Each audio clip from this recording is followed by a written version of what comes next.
Hey everyone, Mary Lou here. Hope you are doing well today.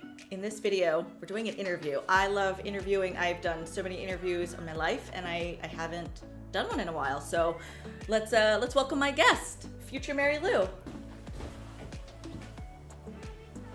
Welcome, thank you so much for joining me. I really appreciate it. And as you can see, future Mary Lou has shorter hair than current Mary Lou. The haircut's super cute. How do you feel? I feel great. I feel lighter. You know, physically it is actually lighter. It's refreshing. It feels like a new me. My friend Elijah that cut my hair did such a great job. So thank you. You guys follow him on Instagram. He's great.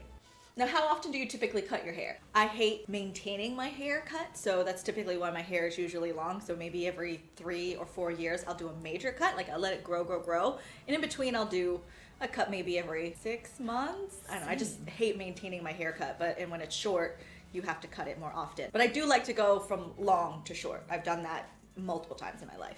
Now I know in my history of having hair, and I assume yours as well, I've had short hair, I've had long hair, I've had the whole gamut of hair, but there's different reasons for why you cut your hair. So tell me, why did you cut your hair this time? There's been multiple times in my life that I have cut my hair emotionally because of a breakup or some big tragic thing and I just needed a change. But this time was different. This is actually a strategic cut. Shorter hair has been recommended to me by a few different industry professionals because I'm looking to get back into commercial acting, and short hair apparently is more marketable.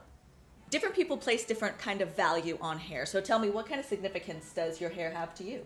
Well, hair can mean a lot of things to different people, and to me, it's always kind of been just an aspect of my look, not my entirety of the look. But because my hair grows really fast, and when my hair is long, that tends to be the thing that people notice first. You know, so long hair is sometimes coveted. It's also protection. I've definitely been told that I hide behind my hair from time to time, especially when it's long. And long hair is fun. Like, you get to flip it. It is fun. I will tell you, hair flipping is great. You get to do all sorts of fun stuff with it, but it is a lot of work. And long hair is considered to be more feminine, but I don't necessarily agree with that because I got short hair. It's still pretty feminine.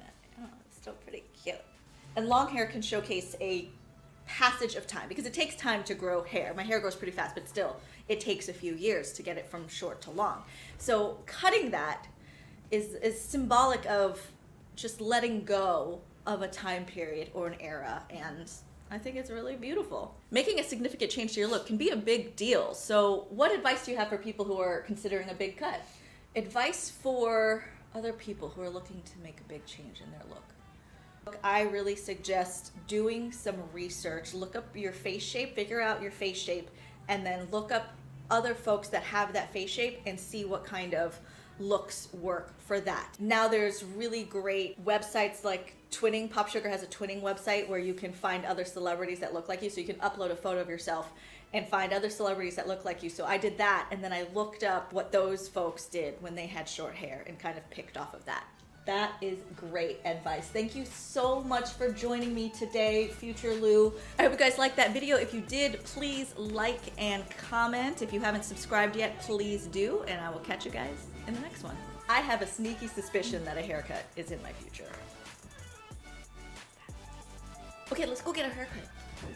Let's do flippies.